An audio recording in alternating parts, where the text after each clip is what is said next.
Picture a Saturday morning. You have had a slow coffee, and now you wander out to the garden with nothing but 10 minutes to spare. You are not weeding for an hour. You are not standing there with a hose watering every bed by hand. You give it 10 minutes, and you walk back into the kitchen with a basket full of salad, a fist of fresh herbs, a couple of handfuls of beans, and the quiet fact that you have not bought a vegetable from a shop in months. That is not some fantasy garden that only works for people with all day and an acre to spare. That is a garden built, on purpose, around a single rule: the least possible work for the most possible food. Because here is the thing almost nobody plans for. Most vegetable gardens are built to eat your time. They get laid out for looks, or for maximum yield, or copied bed for bed off someone who spends every evening out there. And so they demand watering every night, weeding every weekend, and sowing something new every few weeks. Most people quietly give up by July, and not because they cannot grow food. They give up because the garden asked for more time than they actually had. So I want to flip that completely. If 10 minutes a week was genuinely all I had, I would not garden less. I would build a different garden, one engineered from the ground up so that 10 minutes is genuinely enough. So this is the garden I would build if that was my only rule, counted down in 7 parts, from the foundation it stands on up to the one piece that ties the whole thing together and makes it run itself. One honest note before we start, and then I will leave it alone. This garden takes a weekend, maybe 2, to set up at the front. The beds, the watering, the first planting. You are front-loading the effort one time, on purpose, so that every week afterwards costs you almost nothing. That is the entire trade. Let me start with the part that kills the single biggest time sink in any garden. Number 7, and this is the foundation everything else sits on, is no dig.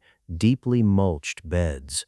Think about where your gardening hours actually go. It is not sowing, and it is not harvesting. It is weeding, endlessly, and digging, so I would get rid of both on day 1. Instead of digging the soil over, you lay a thick blanket of compost or mulch straight on top, 2 or 3 inches of it, and you never turn the ground again. That mulch smothers the weed seeds so they never get the light to sprout, which means the weeding that eats your Saturdays just quietly stops happening. It also acts like a sponge, holding rain in the soil so the beds dry out far slower. Charles Dowding, who has run a no-dig market garden for years and tracked it against a dug one right beside it, found the no-dig beds grew just as much food with a fraction of the weeding. You build these beds one time.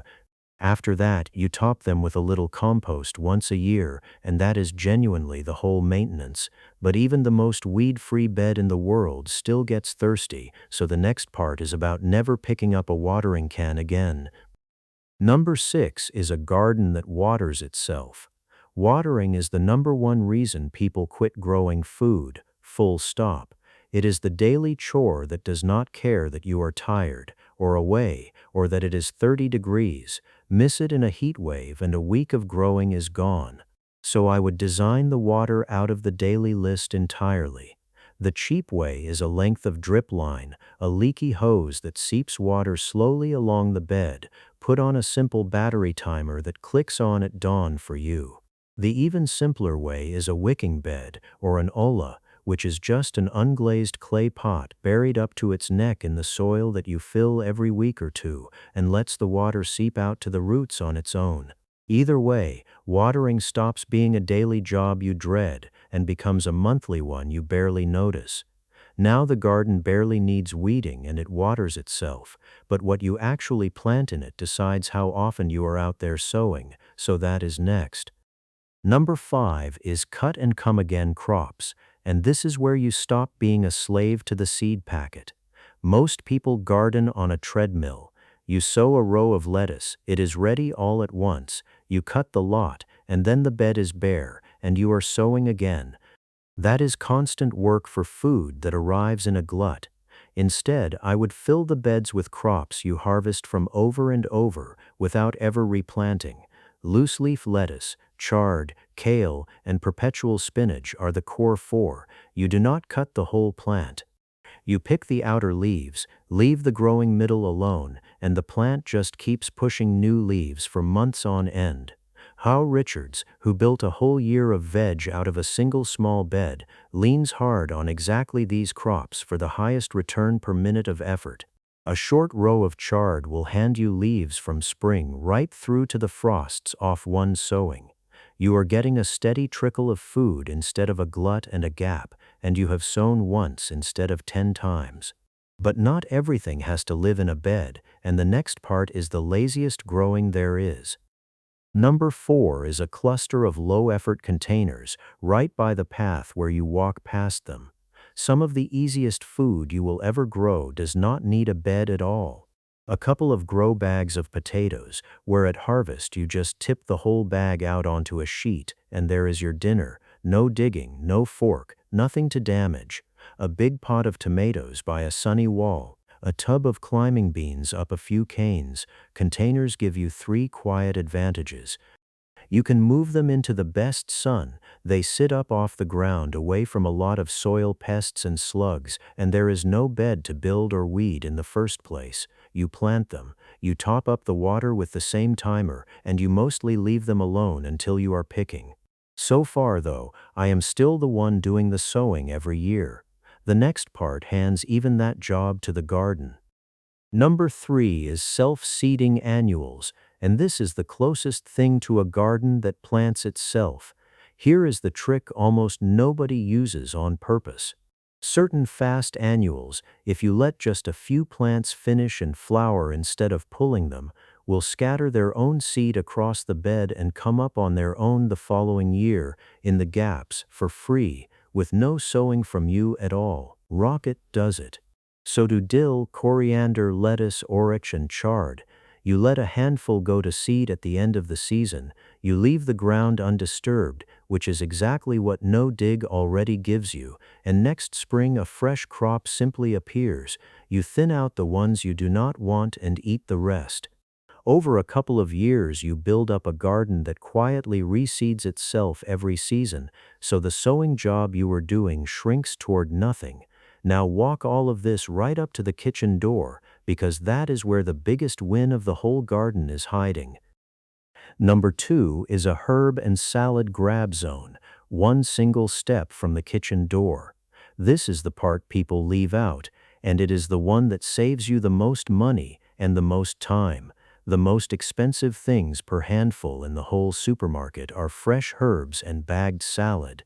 A few sprigs of basil, a bag of rocket that is slime in 4 days, a little plastic box of coriander. They cost a fortune and half of it rots in the fridge, so I would put exactly those crops, the herbs and the cut-and-come salad, in a pot or a narrow bed within arm's reach of the door. The Royal Horticultural Society makes the same point, that the crops worth growing first are the ones that are expensive to buy and best eaten dead fresh. When it is one step away, you actually use it. You snip it into the pan while dinner is cooking, in seconds, and you never buy it again.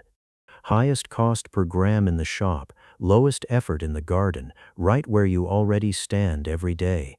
But every part of this garden still needs feeding, and I promised you never buy anything, so let me show you the piece that closes the loop. And number 1, the piece that makes the whole thing run itself, is a self-feeding loop. This is the part the channel is named for. Everything so far still leans on one bought thing, compost and feed, so this last piece cuts even that. It is 2 simple habits. 1. A compost bin in the corner that eats your kitchen scraps and garden trimmings and turns them into the very compost you mulch the beds with. 2. Chop and drop, which is just cutting your spent plants off at the base and dropping them right there on the bed as mulch instead of carting them off. Together they mean the garden feeds itself. The beds get richer every single year instead of poorer, and you never buy a bag of compost or a bottle of feed again. Charles Dowding runs his entire no-dig system on homemade compost for exactly this reason. This is the piece that makes 10 minutes a week hold up not just this year but for years, because the garden is now a closed loop. Never buy the vegetables, and never buy the stuff that grows them either. That is the whole idea in one corner. So there it is, the garden I would build if 10 minutes a week was all I had. No dig mulched beds so you almost never weed, a watering setup so you almost never water, cut and come again crops so you almost never re-sow, a few lazy containers, self-seeding annuals that plant themselves, a herb and salad grab zone one step from the door, and a self-feeding loop that pays for the whole thing. Notice what actually makes it work. You are not gardening harder for 10 minutes. You have designed the hard parts out, one time, so that 10 minutes is all it ever asks for. It was never about how many hours you can pour in. It is about building something that keeps giving long after you stop. So do not try to build all 7 this weekend. Pick one, lay one no-dig bed, or put a herb pot by the door, and feel how little it asks of you. Then add the next. If this is your kind of gardening, the whole Small Space series is in the playlist, and subscribing to 1 Acre Blueprint brings you the next build. I will see you there.